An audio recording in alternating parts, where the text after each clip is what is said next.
Hey everyone, Mark here. Today I'm going to be ranking 15 debut melodic death metal albums. I'm going to start this right away with number 15. I have At the Gates, The Red in the Sky is Ours. This came out in 1992 on Peaceville Records. The poor production kind of hurt this album for me. It's really raw sounding. They tried some complex songwriting on here that kind of worked, but kind of sounded messy for me. Number 14, I have Morris Premium Est, Inhumanity.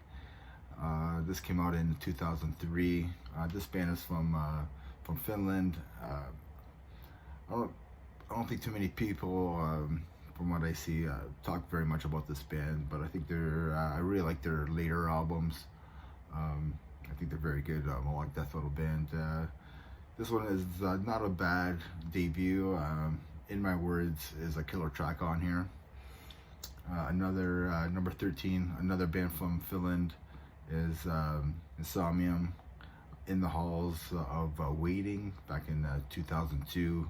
Came out on Candlelight Records. Honestly, nothing very memorable on here. I kind of got bored a bit by the third song. Blackwater had it had a really good pace to it, so I think Blackwater is probably their best song on there. Anyways, number 12, I have Hate Sphere. It's a self-titled album that came out in 2001. Very At the Gates sounding from this Danish band, and they will continue this sound. That's their sound like forever. Like all their albums kind of sound like At the Gates and The Haunted, but it's not a bad thing, to be honest. I love At the Gates and I love The Haunted as well. So songs I liked on here are Hate, No Sense, and Preacher. Number 11, I have Monomarth, Once Sent to the Golden Hall. That came out in 1998 on Metal Blade Records. It's an okay album. Friends of the Southern Cross is probably my favorite song on here. They're not like my favorite melodic death metal band. I kind of find them a bit boring, but this is a good, it's an okay debut album. Number 10, I have Dark Tranquility, and just another Sweden band with their debut. Sky Dancers came out in 1993.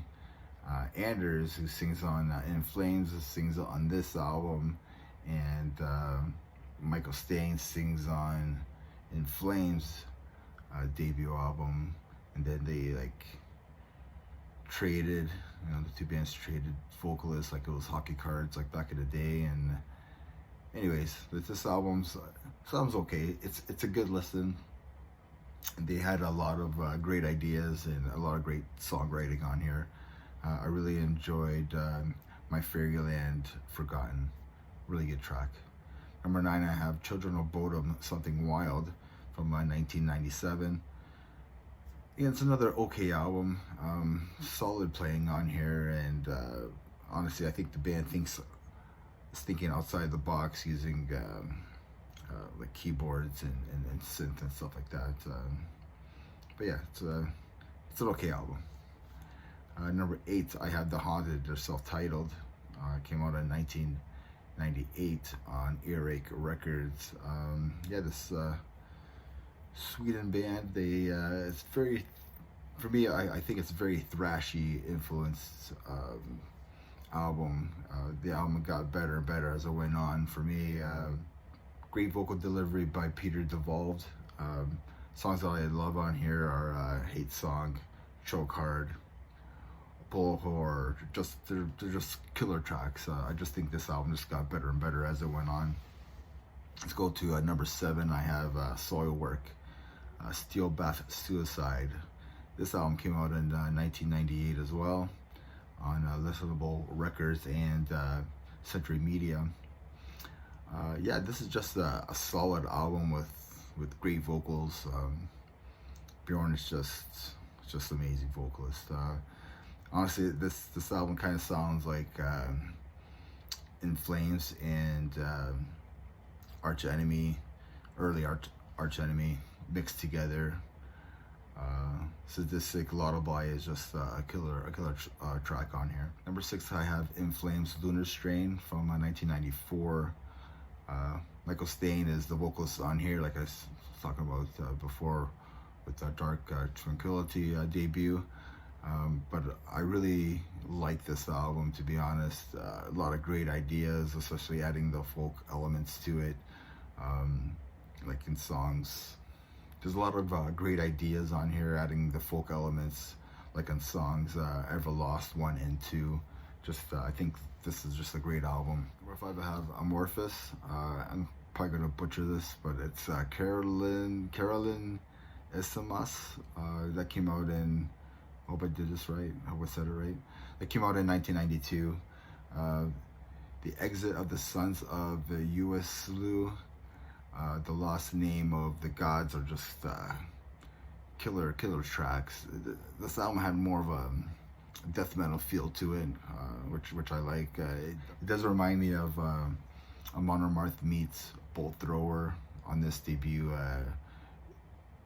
It took me a while to actually get into the album, but it's just a solid album. It's like a mix of death metal and doom.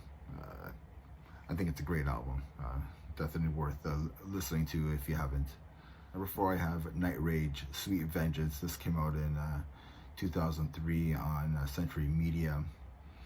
Thomas Lensberg is the vocalist on here. Yeah, he's a vocalist of At the Gates, and just a legendary vocalist.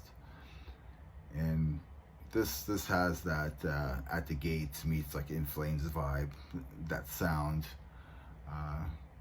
Because of the vocals on it, to be honest, it's a good album either way. I don't care for the singing very much on this album, but the death metal vocals by Thomas are just awesome. It's a death metal done right. It has a little bit of brutality in it. It's a really good listen. I enjoyed it. Number 3, I have the Black Dahlia Murder Unhauled. This came out back in 2003 on Metal Blade. Again, vocals are just awesome by Trevor. It's like a faster At the Gates. I think a lot of these bands take their influence by At the Gates. Funeral Thirst is a killer track. To be honest, really listen to this album, and I love this album. It really sounds like that early metalcore sound to me. I kind of thought it was like metalcore but without the breakdowns, but it really had that sound, guitar wise, but metalcore is just, I think it's just US version of melodic death metal from Sweden. Anyways, that was my number 3, is the Black Dahlia Murder. Okay, number 2, I have Kalma, Swamp Lord. Came out in 2000. On Spine Farm. This band's from Finland. Yeah, just well-written songs. They don't really sound like anybody, which is really cool. You can hear some influence, but they have their own thing going on. Evil in You is a good start, and Dance of the Water is an awesome song as well. And my number 1 is Arch Enemy, Black Earth. Came out in 1996 on Wrong Again Records. Yeah, just great mellow death vocals. Sounds like Entombed meets like Carcass. And the one guitarist did play in Carcass for a bit. Well, he was on the album Heartwork and stuff, but you can kind of hear that it has some groove elements. It has those in-tune type riffs on here. Just amazing guitars, guitar sound, guitar playing. Like I said before, it's like, yeah, In Tune meets Carcass. I think it's just an amazing album. Bury Me an Angel, Cosmic Retribution, Losing Faith, and one of my, yeah, this is just one of my favorite melodic death metal albums of all time. So yeah, let me know what you think of this ranking, and I'll probably do their sophomore albums as well. Please like and subscribe to my channel if you haven't already, and remember, everybody, metal never dies. Cheers.